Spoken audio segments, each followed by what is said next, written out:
Hello everyone, आप लोग कैसे हो? जैसे भी हो ज़रूर कमेंट्स में बता देना एंड लाइक एंड सब्सक्राइब ज़रूर कर देना चैनल को। और आपको फर्स्ट पार्ट कैसा लगा वो भी बता देना, और सेकंड ये पार्ट है तो लाइक एंड सब्सक्राइब। एंड इस स्टोरी में शायद आपको विंग थोड़ा डेविल या बहुत ज़्यादा कुछ ऐसा लगेगा कि जिसमें विंग की गलती, पर जैसे जैसे स्टोरी बढ़ेगी आपको सच्चाई पता चलती रहेगी। तो मैं स्टोरी को स्टार्ट करते हैं। स्टोरी के स्टार्टिंग में हमने पिछले पार्ट में देखा था कि विंग ने अपने सारे कपड़े उतार दिए होते हैं और वांगची उससे बुली कर रहा होता है। तो वांगची कहता है कि चलो मुझे अब लोअर रोमांस करना है, तो चलो मुझे सेटिस्फाई करो। ये सुनकर विंग को पहले थोड़ा शौक लगता है, पर तभी वांगजी कहता है अच्छा तो तुम नहीं करोगे। अब हेडलाइन होगी, कैसा लगेगा? आज ही शादी हुई है और अगले दिन ही डिवोर्स हो जाए। अच्छा तो बिल्कुल नहीं लगेगा ना।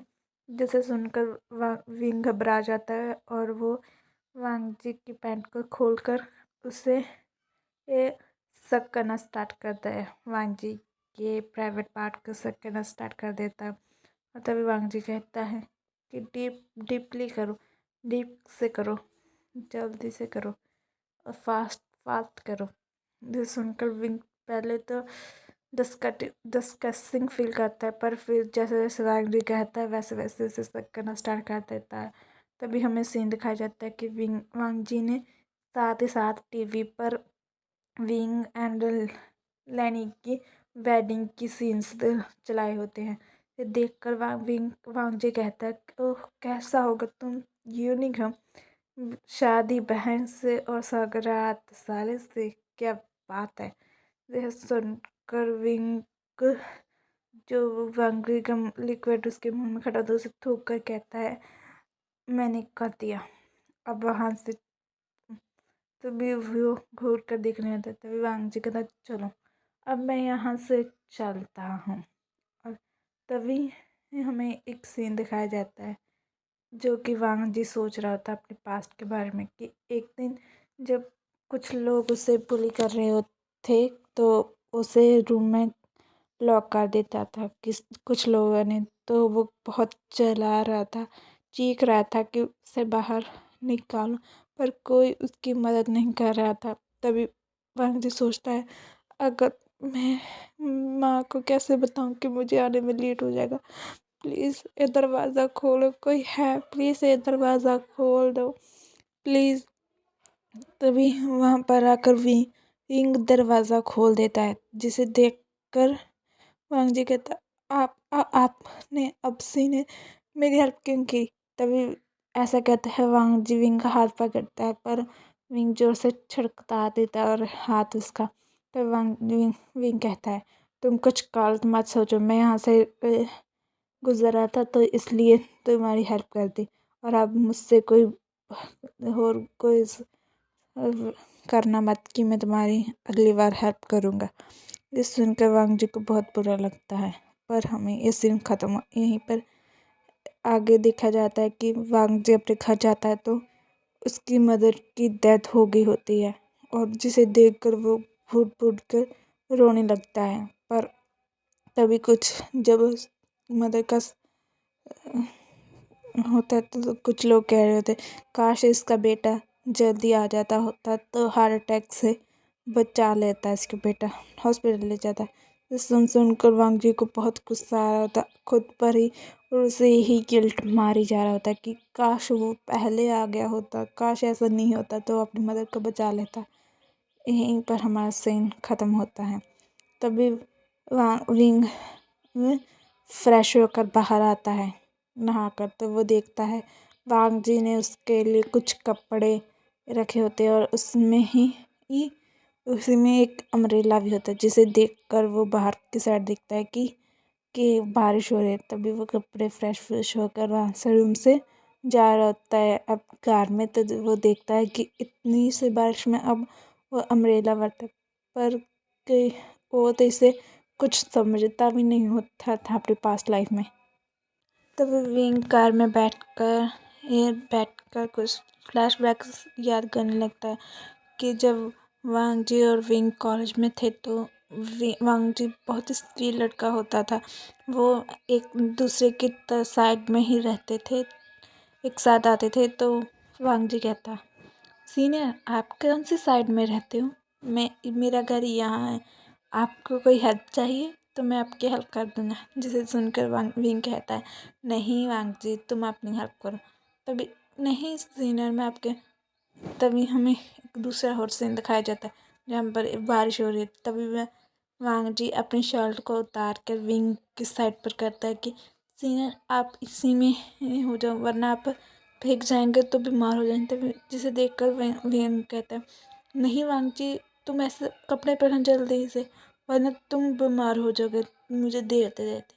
तभी हमारे यहीं पर सीन खत्म होता है। हमें दिखाया जाता है कि विंग ये सब कुछ अपने बाथरूम में बाथ लेते हुए सोच रहा होता है। तभी विंग का रूम खड़कता है और वहाँ से आवाज़ आती है कि तुम अंदर हो। जिसे सुनकर विंग घबरा जाता है और कहता है, क्या तू वांग जी हो? जिसे सुनकर लैनी कहती है, नहीं मैं हूँ तुम्हारी वाइफ और तुम्हें वांग जी की याद क्यों आ रही? जिसे सुनकर विंग घबरा जाता है और कहता कुछ नहीं कुछ नहीं। और वो बाथरोब पहनकर बाहर आता है। तो जिसे देखकर लैनी कहती है, जल्दी से तैयार हो जाओ हमें जाना है। तभी विंग पूछता है कि कहाँ जाना है हमें। तभी विंग लैनी अपने मन में सोचती है एक चंक में, पर उसे कुछ कहती नहीं और कहती घर जाना है हमें। पर तभी वहाँ हमें सीन दिखाया जाता है विंग और लैनी दोनों लैनी के फैमिली हाउस में आते हैं जहाँ पर उसका एक कज़न होता है जो कि लैनी को टोंट मारने स्टार्ट करता है, क्या क्या हस्बैंड चुना है तुमने और तुम्हें तो पता ही है प्रॉपर्टी सिर्फ लड़कों को मिलती है लड़कियों को नहीं। जो सुनकर और कहता है तुम्हारा तो हस्बैंड कुछ करता भी नहीं है, मुझे नहीं लगता दादा तुम्हें कोई भी प्रॉपर्टी में हिस्सा देंगे। तभी लैनी कहते तुम इसकी चिंता मत करो, तुम भी इसके लायक नहीं हो प्रॉपर्टी के। सुनकर उसका भाई कज़न ब्रदर बहुत ज़्यादा गुस्सा हो जाता है। तभी विंग कहता है कि भाई तुम इसकी चिंता मत करो, जो प्रॉपर्टी कंपनी का सारा भार मैं लैनी के सिर पर डाल दूंगा और चाहे तो मैं उसकी थोड़ी बहुत ही हेल्प भी कर दूंगा। तुम इसकी चिंता मत करो, हम दोनों मिलकर कंपनी को ज़रूर संभाल लेंगे और तुम अपनी साइड में ध्यान दो।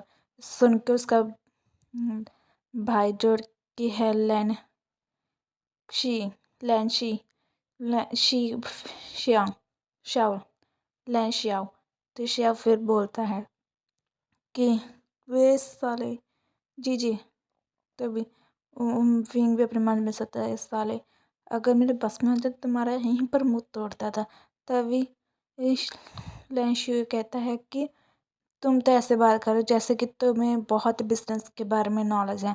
तभी सीढ़ियों से ग्रैंडफादर कहते हैं, तुम सब रुक जाओ, लड़ना बंद करो, आकर डिनर टेबल पर बैठो। जिसे देखकर सभी जने लड़ना बंद कर डिनर टेबल पर आकर बैठ जाते हैं। तभी ग्रैंडफादर कहते हैं कि वहाँ पर लैंडवांग जी आता है। तभी लैंडवांग जी को देखकर विग फिर से घबरा जाता है और पैनिक होने लगता है। तभी ये ग्रैंडफादर कहते हैं कि मैंने वांग जी के साथ कुछ बातें की और मुझे इन बातों में कुछ लगा। तभी ग्रैंड मदर कहते हैं, क्यों? अब इस प्रॉपर्टी में हम लैंडवांग जी के बारे में क्या करें? वो तो ऑलरेडी ही सेटल है ना अपने अब्रॉड वाले बिजनेस में। सुनकर जिसे सुनकर ग्रैंडफादर कहते हैं, हाँ पर मैंने जब उससे बात की सिक्योरिटी को लेकर। तभी ग्रैंडफादर कहते हैं कि मुझे लगता है कि वांग जी को भी अब यहीं पर मेरे बिजनेस में भी हेल्प करने के लिए यहीं पर रुकना चाहिए था। इसे सुनकर सभी जने शॉक हो जाते हैं और तभी ग्रैंडफादर कहते हैं कि मैं अपनी प्रॉपर्टी का हिस्सा बांटने वाला हूँ, मैं उसके रजिस्ट्रेशन करने वाला हूँ। तो तभी ग्रैंडफादर कहते तो मैंने सभी बच्चों का अच्छे से ध्यान, क्योंकि हम वांगजी भी मेरे बिजनेस में हेल्प करेगा, तो वांगजी और जैसे कि लैंड ई की भी वेडिंग हो चुकी है, तो मुझे उसका भी अच्छे से ध्यान रखना होगा। तो यही फाइनल डिसीजन है। यह सुनकर सभी जने ग्रैंडफादर की तरफ देखने लगे। तभी ये उनके एक उनके उनके एक बेटा फिर से कहता है कि आप ऐसा कैसे कर सकते हो, उसका तो हस्बैंड कुछ कर भी नहीं रहा। जिसे सुनकर ग्रैंडफादर कहता है कि ये मेरा लास्ट डिसीजन है कि मैं अपनी प्रॉपर्टी में हिस्सा लैनी को भी दूंगा। सुनकर सभी शॉक हो जाते और गुस्से में लैनी की तरफ देखने, उसके अंकल आंट उसकी तरफ देखने लगते हैं और विंग की तरफ भी घूरने लगते हैं। इसे देखकर विंग अपने मन में सोचता है, इसमें मेरी क्या गलती, सब मुझे क्यों घूर रहे हैं। तभी वहाँ से ग्रैंडफादर चले जाते हैं। तभी विंग लैनी भी ग्रैंडफादर के पीछे चली जाती है और तभी विंग वांगजी की तरफ आता और कहता है, चलो हमें कुछ बात करने की ज़रूरत है। तभी विंग और वांगजी बाहर आ जाते हैं और तभी विंग कहता है कि तुम शायद कुछ भूल रहे हो कि तुमने अभी तक फ़ोटो डिलीट्स नहीं किए। हमारी रात को बात हुई थी ना। जिसे सुनकर वांगजी कहते, हाँ हाँ हमारी कुछ तो बात हुई थी, पर अब फ़ोटो डिलीट्स करने का क्या फ़ायदा। हाँ, अब तो हमें एक दूसरे से साथ हमेशा मिलना ही चाहिए, एक दूसरे से बातें करनी चाहिए। ये सुनकर विंग कहता है और उसका फ़ोन पकड़ के फ़ोटो डिलीट्स कर देता है। तभी वह विंग कहता है, तो हम हमें क्यों मिलना चाहिए, मैंने तो अब फ़ोटो भी डिलीट्स कर दी। जिसे सुनकर वांगजी कहता है, क्यों, जो हमारे साथ रात में हुआ था वो हम सब करेंगे। तभी वांगजी और विंग सुनते हैं कि उनके अंकल एंड आंट अब बात कर रहे थे कि क्या फादर उस कीड़े को भी प्रॉपर्टी में हिस्सा दोगे। जिसे सुनकर विंग शौक हो जाता है कि क्या वो उन सबको कीड़ा लगता है।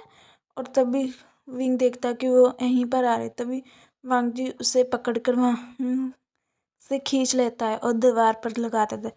और तभी विंग देखता है कि क्या वो चले गए। ये देखकर वांगजी कहता है, नहीं गए। पर वो वांगजी विंग को देखकर अपनी चेस्ट को विंग की तरफ और पुश करने लगता है। जिसे देखकर विंग कहता है, ये क्या कर रहे हो तुम, छोड़ो मुझे। तभी वांगजी कहता है, क्या तुम चाहते हो अंकल आंट भी हमें ऐसे देख ले। सुनकर विंग कहता है, नहीं। तभी वांगजी कहता है, तो चलो मुझे किस करो। जिसे सुनकर विंग फिर से मुंह बनाता है, पर वांगजी के किस करना स्टार्ट कर देता है। तभी विंग वांगजी को पुश करता और कहता है, यहाँ से निकल जाओ। तभी विंग वांगजी कहता है, पर तुम्हें तो इंजॉय कर रहा था ना। इस सुनकर विंग शर्माने लगता है और उसका फेस बहुत ही रेड रेड हो जाता है। तभी वांगजी कहता है, अगर तुम चाहते हो कि मैं यहाँ से चलूँ तो मुझे लगता है मुझे हम दोनों के लिए रूम बुक करना चाहिए। जिसे सुनकर विंग और शर्मा जाता है, पर वहाँ से चला जाता है और अंदर जाकर लैनी देखती है कि विंग आ गया है। तो विंग के पास जाते हैं और कहती है कि तुम कहाँ गए थे, मैं तुम्हें कहीं देर से ढूंढ रही थी। जिसे सुनकर विंग कहता है, क्यों लैनी, ये तुम्हें कुछ चाहिए था। तभी लैनी कहती है, हाँ मुझे तुम्हें कुछ बताना था कि अब तुम भी हमारी कंपनी में जाकर वर्क करोगे। जैसे सुनकर विंग शॉक हो जाता है। जिसे तभी हमें का फ्लैशबैक दिखाया जाता है कि जब प्रॉपर्टी की बात होकर विंग और वांगजी बाहर चला गए थे, तभी अंकल एंड आंट वो ग्रैंडफादर के पास आए थे और कह रहे थे, फादर आपको उस कीड़े को क्यों प्रॉपर्टी देने का हिस्सा चाहिए, उसे नहीं देना चाहिए। हम वांगजी और लैनी के बारे में तो लगता है कि आप उसे प्रॉपर्टी देने, पर आप उसे क्यों दे रहे हो, किस कीड़े को, अनजान बंदे को। ये सुनकर ग्रैंडफादर कहते हैं कि वो अब लैनी का हस्बैंड है, तो मुझे लगता है मुझे उससे भी बराबर का हिस्सा देना चाहिए। और अगर तुम्हें ऐसा लगता है तो मैं उसको ज़रूर परखूँगा और मैं उसे ज़रूर परखूँगा। सुनकर अंकल आंट कहते, पर आप इन सब में हमारे बेटे को तो भूल ही गए। यह सुनकर ग्रैंडफादर कहते, अगर तुम्हें अपने बेटे की इतनी ही चिंता है, मैंने तुम दोनों को तो अपने हिस्से में से दिया है ना, तो आप हिस्सा उसे दे दो। जो सुनकर अंकल एंड मुंह बनाने लगते हैं और कहते हैं, पर ग्रैंडफादर वो तो अनजान है ना, हम लैनी तो वांग जी का तो समझ सकते हैं, वांग जी तो अपनी सिस्टर की मदद करेगा, पर हम उस अनजान बंदे का क्या कह सकते हैं। तभी तभी ग्रैंडफादर कहते हैं ये मेरा लास्ट डेज है। यहीं पर हमारा फ्लैशबैक ख़त्म होता है। तभी ये सब सुनकर विंग कहता है, क्या मैं पास भी हो पाऊँगा? अगर नहीं तो क्या होगा? जिसे सुनकर वे लैनी कहती, तुम टेंशन मत लो, तुम बस रेगुलर ही जाना करना, मैं उनमें से सब कुछ संभाल लूँगी और तुम्हें सबसे बेस्ट एम्प्लॉय बनाकर दिखाऊँगी, तुम बस चिंता मत करना। तभी वहाँ पर लैनी का वो कज़न ब्रदर आ जाता है और कहता है, हाँ हाँ, गँवार बंदे को और नठल्ले बंदे को क्या ही कह सकते हैं, और अपनी वाइफ के पीछे ही तो रहेगा। और तुम्हें पता है, एक तो ऐसी बात भी सुनने को आई है कि वो वेडिंग नाइट वाले दिन एक होटल रूम में था किसी और के साथ। कौन अपनी न्यू ब्राइड को छोड़कर कहीं और लड़की के साथ जाता है? मैंने उस होटल में जाना था। तभी वहाँ पर वांग जी आते हुए कहता है, हाँ, उस होटल में मैं और विंग थे। तुम्हें इससे कोई प्रॉब्लम है? ये सुनकर लैन श्यांग शू लैशु कहता है, तुम झूठ मत बोलो, तुम यहाँ पर कैसे? मैंने उस होटल से जाना था कि वहाँ पर एक लड़की है। तभी वांग जी कहते हैं, हाँ, हम कॉलेज टाइम के एक फ्रेंड्स हैं और एक दूसरे को इतने सालों के बाद मिले थे। इस वजह से हम, क्योंकि दीदी को कोई और काम था, तो इस वजह से हम दोनों टॉक कर रहे थे। ये सुनकर लैशु कहते हैं कि मैं तुम्हारी इस बेवकूफ़ बातों को कैसे मानूं? मैं जाता हूँ ग्रैंडफादर को बताने। तभी जी कहते हैं, हाँ हाँ, बता दो, मेरे पास तो सबूत भी है कि मैं और विंग वहाँ पर बातें करते करते सो गए थे। पर तुम ग्रैंडफादर को क्या बताओगे कि तुम हमारा पीछा कर रहे थे? इस सुनकर लैशु घबरा जाता है। तभी विंग भी कहने लगता है, हाँ, हम दोनों बातें कर रहे थे क्योंकि हम इतने सालों के बाद मिले थे ना, ता करके। जिसे सुनकर लैशु पैर पटकता वहाँ से चला जाता है। तभी तभी लैनी कहती है, ओह, तो तुम दोनों फ्रेंड्स थे, तुम लोगों ने मुझे बताया नहीं। कूनी मारते हुए विंग को कहती है, तो वो तो तुम दोनों फ्रेंड्स हैं। अच्छा, अच्छे वाले फ्रेंड्स थे ना। तो परफेक्ट, अब मैं कल फ्रांस जा रही हूँ, तो तुम दोनों साथ में रहना।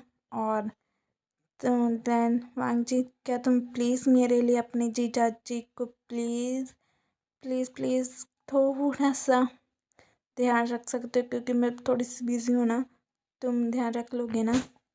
तभी वांग जी विंग के बट पर टच करते हुए और कहता है कि हाँ हाँ, मैं जीजा जी का अच्छे से ध्यान रखूँगा। जिसे देखकर हमारा विंग तो शॉक हो जाता, उसका फेस पूरा रेड हो जाता। तब यहीं पर हमारा सीन ख़त्म होता है और हमें अगला सीन दिखाया जाता है इस वे का, जहाँ पर विंग अपनी टाई को पहनते हुए सोचता है, लैनी ने सब कुछ प्लान तो कर लिया है, पर क्या सब कुछ ठीक होगा? यह सुनकर याद कर कर विंग कहता है, बस सब कुछ ठीक होना चाहिए। तभी विंग तभी विंग अपनी अपनी वॉच पहनता है, जिसे देखकर विंग कहता है, वो ये तो मेरी कई सालों की मेहनत होगी, अपनी किराए का पगार से भी ज़्यादा बड़ी होगी। जिसे देखकर पहन पुन कर तैयार होकर नीचे आता है। नीचे आकर देखता है कि उसे लेने के लिए वांग जी आया है। ये देखकर विंग बहुत शॉक हो जाता है और वांग जी कहते, तुम इतना शौक क्यों हुए हो? क्या मैं तुम्हें खाने को डरता कि तुम हमेशा मुझसे भाग जाते? तभी विंग कहता है, नहीं नहीं, वो मैं वैसे ही शौक हो गया था। ये सुनकर वांग जी कहता है, चलो अब जल्दी से बैठो, हम ऑलरेडी लेट हो चुके हैं। ये सुनकर विंग अपना सिर हाँ में हिलाता है। तभी वांग जी उसकी सीट बेल्ट लगाने की कोशिश करते, पर हमारे विंग को बुलाकर को लगता है कि वांग जी से किस करने की तभी विंग अपनी आइस को बंद कर लेता है, पर जिसे देखकर हमारा वांग जी को फेस पर स्माइल आ जाती है, पर वो सीट बेल्ट लगा कर पीछे हो जाता है और कहता है, क्या तुम क्या सोच रहे थे? तभी विंग शॉक हो जाता है कि वांगजी ने उसे किस नहीं किया। तभी विंग अ, थोड़ा सा डाउन फील करता है। तभी वांगजी कहता है इधर ये क्या हुआ। ये देखकर विंग उसकी तरफ देखता है। तभी वांगजी विंग को किस कर लेता है। तुम यही चाहते थे ना, चलो ठीक है मैंने किस कर लिया। जिसे देखकर विंग शर्माने लगता है और तभी वांगजी कहता है तो हम चलते हैं, ऑलरेडी हम बहुत लेट हो गए हैं। तभी वांगजी कार ले जाता है। तभी वो ऑफिस पहुंच जाते हैं और तभी वांगजी कहता है कि "ओह, तो हम ऑफिस आ गए तो चलो जल्दी"। तभी वांगजी अपनी सीट की तरफ देखता है कि वहाँ पर विंग तो है ही नहीं। वो तो सिर्फ बेल्ट लगाकर डोर खोल कर कभी का ही भाग चुका है। इसे देखकर वांगजी कहता है अपने मन में हमें तो जाना तो एक साथ ही है ना, एक साथ जगह पर ही जाना, तो इतना भागने की लोड़। पर जो भी कहो, विंग है बहुत क्यूट। जैसे ही वांगजी रियलाइज़ करता है कि उसने विंग को क्यूट कर, तो वो कहता है मुझे सॉफ्ट होने की ज़रूरत नहीं है, मुझे हमेशा। तभी हमारा सीन विंग की तरफ दिखाया जाता है। विंग जैसे ही लिफ्ट के सामने आकर रुकता है और कहता है गहरी गहरी सांस लेना स्टार्ट कर देता है। तभी उसके फ़ोन पर नोटिफिकेशन की मैसेज आता है, जिसे देखकर वो पॉकेट में हाथ डालता है, क्या वांगजी ने मैसेज किया होगा। ये सोचते सोचते फ़ोन निकाल कर देखता है कि मैसेज वांगजी ने नहीं बल्कि लैनी ने किया था। उसमें लिखा था कि क्या तुम ऑफिस पहुंच गए। तभी विंग टाइप करता हाँ मैं ऑफिस पहुंच चुका हूँ। तभी लैनी कहते उसे एक और मैसेज भेज दी है, जो कि कहता है कि मैंने तुम्हारे बैंक में तुम्हारे खर्चे के लिए पैसे भेज दिए हैं। जिसे देखकर जैसे ही उसे बैंक से नोटिफिकेशन आता है, जिसे देखकर वो तो ज़ीरो गिन गिन कर अपने आँखों को मानने लगता है, क्या लैनी इससे खर्चा पानी कहती है। मुझे तो लगा ये तो मेरे कई सालों की मेहनत हो गई, इतने सारे पैसे। तभी वहाँ से वांगजी आता है और कहता है विंग तुम तो मुझसे पहले भागे थे और तुम अभी तक यहीं पर खड़े हैं। जिसे सुनकर विंग कहता है हाँ वो मैं लिफ्ट का इंतज़ार कर रहा हूँ। जिसे सुनकर हमें दिखाई देता है कि लिफ्ट भी आ गई। तभी वांगजी और विंग एक साथ लिफ्ट में होते हो। तभी वांगजी कहता है तुम अपना ध्यान रखना। जैसे ये कहते कहते विंग के क्लोज है, तभी विंग उसे धक्का मारता और कहता है कि हम ऑफिस में ऑफिस वर्क होगा, ऐसे चिपको मत। जिसे देखकर वांगजी हाँ में सर हिलाता और कहता है तो ठीक है, तुम अपना ऑफिस में ध्यान रखना और कोई ज़रूरत हो तुम मुझे मत कहना, क्योंकि हम ऑफिस में एक दूसरे के, मैं बॉस और तुम मेरे एम्प्लॉय ही हो। ये सुनकर विंग तो शॉक हो जाता है। तभी लिफ्ट का डोर खोलता है और वांगजी वहाँ से चला जाता है। तभी विंग अपने मन में सोचता तभी मेरे पास होता है, बल्कि मुझे घबराहट से ज़रा रिलैक्स फील होता है। अब फिर से मुझे बहुत घबराहट होने लगी है ये सोच कर मैं क्या करूँगा ऑफिस में। तभी वहाँ पर एचआर आकर विंग को कहते हैं कि तुम ही न्यू इंटर हो। जिसे देख कर विंग अपना सिर हाँ मिलाता है।